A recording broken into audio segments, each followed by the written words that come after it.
12 Reasons Redfield is not Chris Redfield. Hello everyone, I'm Jacob Karuni, and in this video I'm going to be talking about Redfield from Resident Evil 7 and whether it's him or not. I have 12 reasons to state why it can't be him, so let's start. Number 1. Modeling a new model or scanning a new one isn't as easy as compared to recycling an old model, because when you scan a new model or a new person, you're going to need to manually adjust the model, add the maps, and add SSS, subsurface scattering, normal maps, adjusting the polygon amounts, and a lot of things are involved compared to what taking an old model and updating it so it matches the engine standards.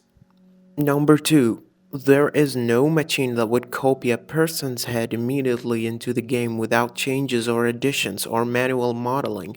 3D artists are still needed, as stated by Capcom previously in an interview. Number 3. Chris in Vendetta still looks the same to his Resident Evil 6 appearance. Vendetta is developed around the same time as Resident Evil 7, but it's still not released. His face in the CGI movie could have simply changed there too if it's just a face change, right? Number 4. When Jill's face changed in Revelations, you could still tell it's her, but Slant 6, the third-party developer whom developed Operation Raccoon City, changed her face as well to reflect the change and not to confuse the audience. Even though Operation Raccoon City was a spin-off game, her face still could have remained the same as it is in Remake and Resident Evil 5, the one based on Julia Voth, but her face was still changed in Operation Raccoon City. Both of the games were being developed around the same time but in different studios and companies. Number 5. Ada Wong was cloned in RE6. Carla Radams was convinced that she is Ada, but still knew that she isn't. No one figured it out except Ada herself, and the plot twist was resolved in the game itself. Therefore, she is mentioned in the credits as herself, while Redfield plot twist isn't resolved yet. Number 6. Resident Evil 7 is directed by none other than Kushi Nakanishi, the man who directed Resident Evil Revelations. Here is a prototype footage of Resident Evil Revelations from the E3 2010 debut.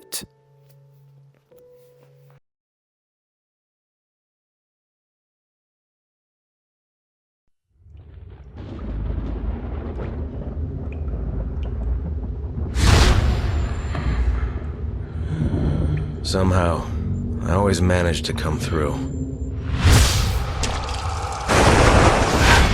Not this time.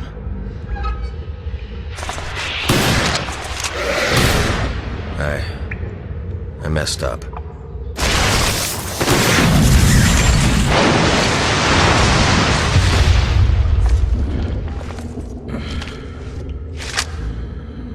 You think you'll get away with this? I already have, Jill. Do you have it? Maybe. You'll have to kill me to find out.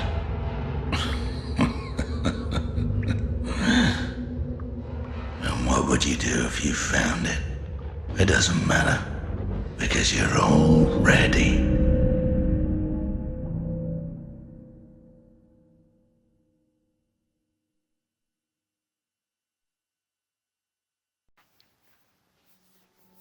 As you can see, the Chris lookalike plot twist originally originated or was first attempt in Resident Evil Revelations, but that changed to a dummy in the final version, considering it's the same director. We can only assume Redfield is possibly based on that idea, since it's the same director for both games. Number 8. The guy bonded on the chair who looks like Chris in Revelation's debut trailer appears to be the man in the mask, who looks like Hunk or is using his model as a placeholder. Number 9. Hank in the Resident Evil 3 epilogue looks like Redfield in Resident Evil 7.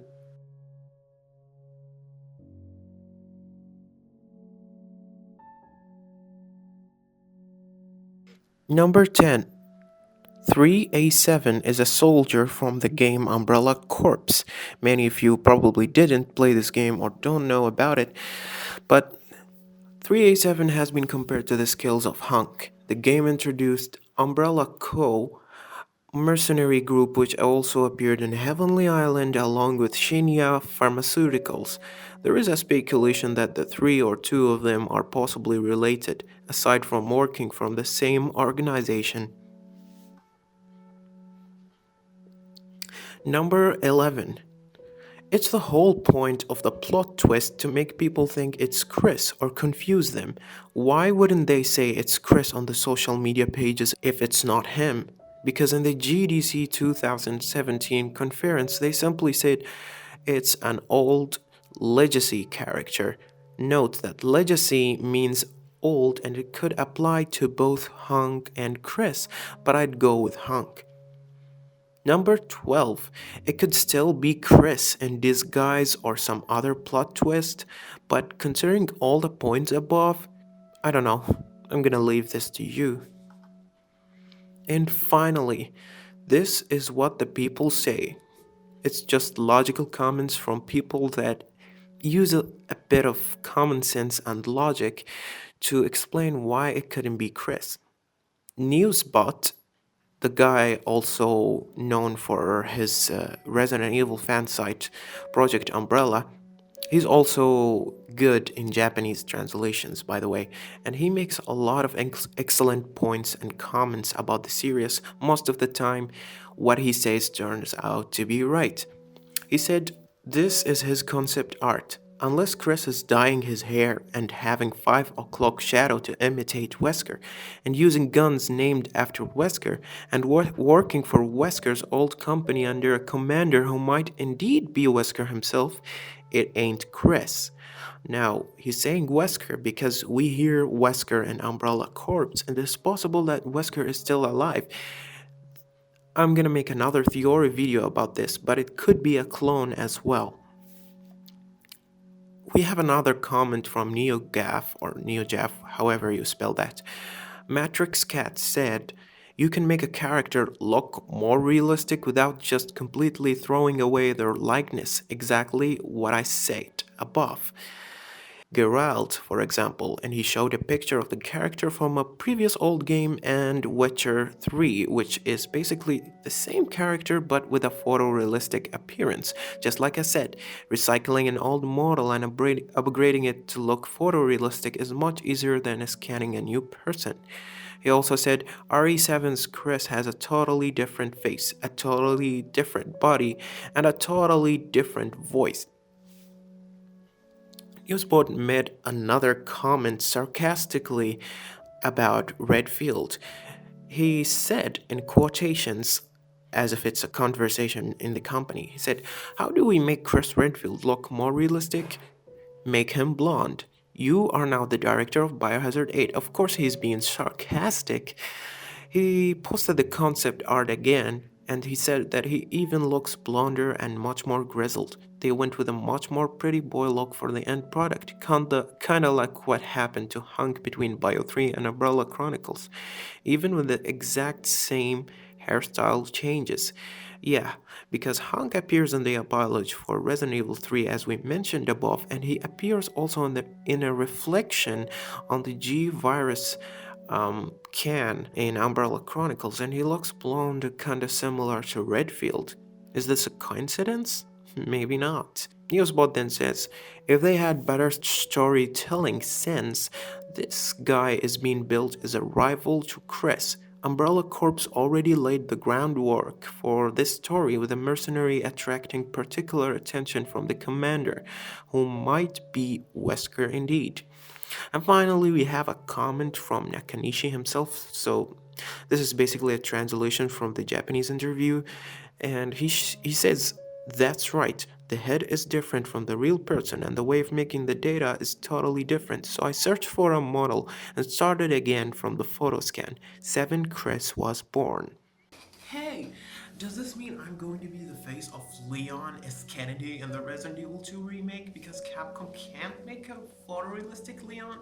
Or they can't find anyone that looks like Leon? I know I have a pretty face. I'm just being sarcastic. Anyway, that's it for this video. I hope you enjoyed this video. If you enjoyed it, press the like button, press the subscribe button so you can stay up to date to whatever new I am going to make. And if you want, of course, share this video with your friends on social media, Twitter, Facebook, wherever you want. Just spread it if you want them to see it. And that's it for this video. Thank you for watching and have a nice day. Bye. Oh, by the way, this is not a photorealistic Chris. Chris from Resident Evil 5 can't be upgraded to look photorealistic. Are you kidding me? Resident Evil 6 Chris is not photorealistic? Okay, let's say it's not photorealistic. Vendetta Chris, the CGI model. For God's sake, it's a CGI model. This is not photorealistic? This is not photorealistic. I mean, look at what the fans are making. This is not photorealistic. I know it's a little bit, but it's not a photorealistic rendition. I mean, the fans can do better than what Capcom made, if that's even Chris. But I have my doubts. It's not Chris. Anyway, that's it. Thanks for watching. Have a nice day. See ya.